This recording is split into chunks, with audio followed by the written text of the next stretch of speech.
Ipagkaloob kami rin ipinagkalooban niyo ng pagbabago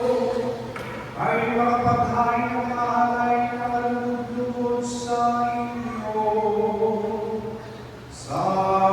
pamamagitan ni Jesus Cristo,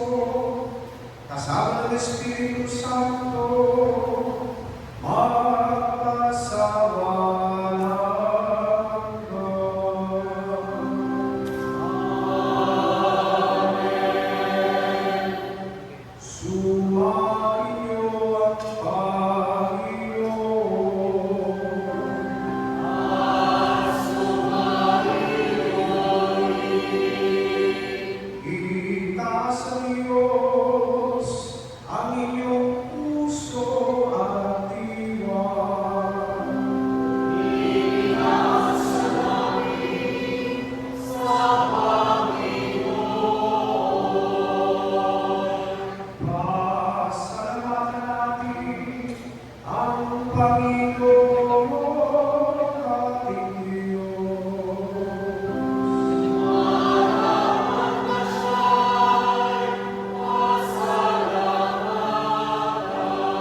lagi niyo po pinalinaw sa inyong sambayanan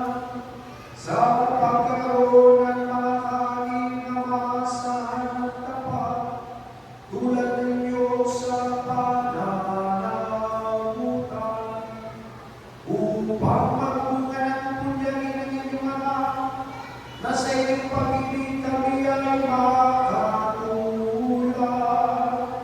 Ang mga banal na tao ay tumutulong sa lahat sa pagbibigay halimbawa